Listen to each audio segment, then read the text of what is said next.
Mum, is Eleanor? Good morning. Good morning. We are a bit delayed today because we had a bit of trouble trying to get my mum's medications for her eye sorted. She can't see very well, but it's some drops of glaucoma, and they're no longer making them. So it's one of these things that changes as our world gets a little bit tougher all around.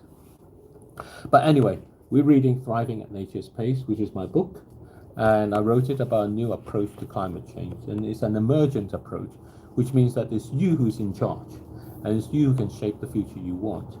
So that makes it different from the current situation where actually it's about an approach that is more or less kind of told us what we need to do. And that's not quite working, which is why a different one is needed. So we are on chapter 8, and this is about subtractive change. And this is a particular type of change that we need, which is about how we actually make things simpler in order to solve problems and find our way through, as opposed to what we normally do, which is to find something to put over the problem and create another layer on top. So subtractive change is about clearing out and stripping out so that we can be more direct and more purposeful in what we do. So, chapter 8, subtractive change. People, businesses, and communities will only forego the energy from oil and gas and coal if they can actually do better by using less energy. This calls for subtractive change. A lot of businesses have layers of procedures that have accumulated over the years. Often, if a business grew out of acquisitions, the layers have lost their origins. This creates a legacy problem. It's generally very costly to redo procedures. It is simpler to put a new procedure on top. That applies even to dealing with serious issues. The incentive is always to mend things by adding a patch. All of this will end up consuming a huge amount of human and physical resources. These resources become hidden costs. The costs are invisible because they're measured in the cost of new projects to fix them. That means if no project is considered to fix them, there are no explicit costs associated with them. New projects, however, have explicit costs that are expensive and create disruptions. So these issues are rarely fixed, creating an invisible energy drain that requires more energy to be used than is actually needed. The impact of these hidden costs on businesses can be quite substantial. Worst of all, they can make a business less agile and prevent it from responding to change. If, however, the energy needed has to be paid for upfront, then these hidden costs become visible. Efforts to remove them are therefore more readily appreciated. The burden of keeping all these extraneous actions running is now measured up front, and it will review the cumulative impact of all these legacy effects. It will also review the areas where energy has accumulated into pools of stagnant and non-effective activities. An example, it's not uncommon for information to be checked and then to have to be checked again, essentially the same information elsewhere. It is even possible that this happens when the checked information is no longer used. Typically, guidelines and checklists come into place to meet actual needs. However, each of these needs rarely consider all the other guidelines and checklists. This leaves behind a situation having to deal with successively increasing number of checklists and guidelines. A holistic audit will look afresh through a business activities to reconnect them with this value proposition, and subtractive change is the mechanism to do this. In a world facing climate change, the luxury of letting these hidden costs stay will no longer be available. Visible costs will rise, businesses will find themselves hard pushed to deliver the goods and services their customers expect. Reprioritization will be necessary. This applies equally to organizations in general. Hospitals, local governments, and even national government departments all have such legacies. In public organizations, it is common every time something goes wrong to put in a layer of checks to prevent the same from happening again. Over time, the number of checks grow and swamp the jobs of the people working. They unintentionally reduce the organization's ability to respond. And like an obese person ends up needing more energy to deliver even simple tasks. They are hindrances to thriving at nature's pace. Nature is particularly thrifty in its energy use. It has very little fat. If the room to reduce the need for oil and gas and coal is to be found, these will be some of the places to look.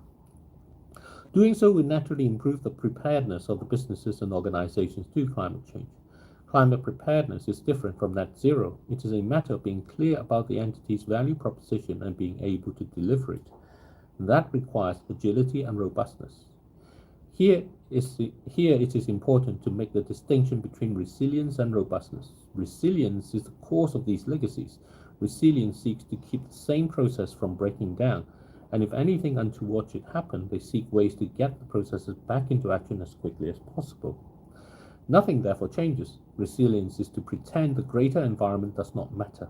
It sets out ways to protect this. What then happens are layers and layers of procedures and checks. Robustness is to keep the organization delivering its value proposition no matter what happens. This places the emphasis on the clarity of its value proposition, ensure that it is in the DNA of all its departments, so that they may respond by cutting through any hurdles. Robustness requires constant, subtractive, and, to be discussed later, emergent change. All this calls for a subtractive approach to change.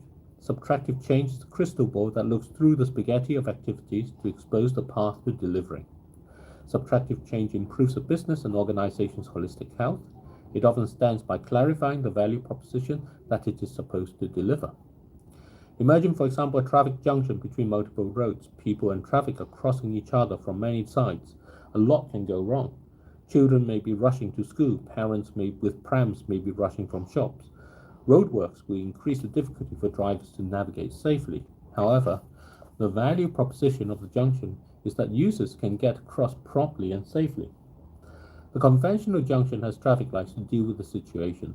These unfortunately encourage drivers and pedestrians to try to game the lights.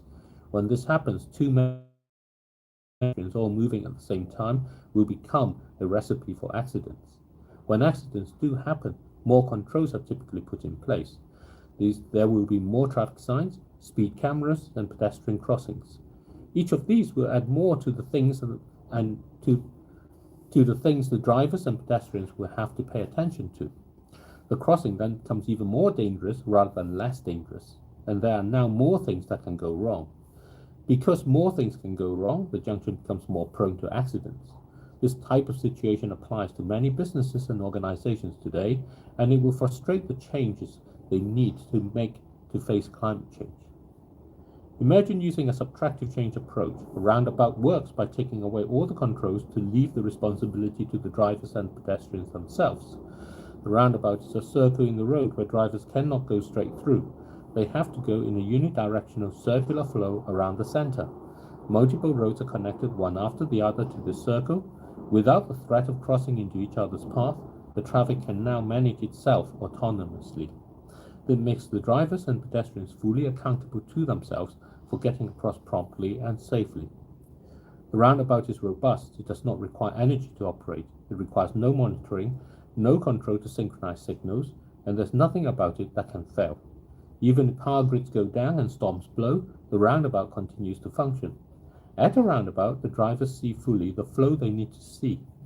The people crossing see the drivers. Rather than relying on traffic lights, they adjust their own behavior. There's now no gaming of the system. Statistics confirm that roundabouts have fewer accidents. This is subtractive change. The layers of external controls are removed. The roundabout is now the purest version of a junction. Its purpose is fully reviewed as allowing drivers to make their own way through. There is nothing more needed about having to keep this safe or to prevent that from happening. All those conditions were only necessary to patch what was failing. Subtractive change eliminates procedures that have outlived their usefulness but are otherwise difficult to get rid of. It is a holistic risk examination. Imagine a hospital department where the staff has countless lists of checks to do. Subtractive change considers how to give the autonomy to the staff themselves to reduce the lists. This frees up the energy and resources and ultimately allows more oil and gas and coal to be kept in the ground. So that's for that. So that was a short chapter. 即係好似我哋個 traffic light，有時喺 Docksham 嗰度扭唔夠，而家咧嗰啲人就冇得轉啦，直情要去到 end of the road 嗰度先可以掉頭。My mum is saying how there was a traffic light here that made it really difficult and impossible. Yeah. And so it was causing all kinds of trouble. But now they've actually redirected the flow so that it just have to go onto the end of the road and then come back round. And so it's much clearer. Takes a long time. It may take longer, but it's much clearer. It's a lot safer. Yep. So too many choices. Yeah, Too many choices makes it impossible to do the thing you need to do. yeah. So there you go. Subtractive change reduces those choices into the ones that you actually want, rather than the ones that you don't want but just confused. Yeah. That's a good way to think about it. Okay. All right. Thank you very much, everyone. Bye. Bye bye. Have a lovely day.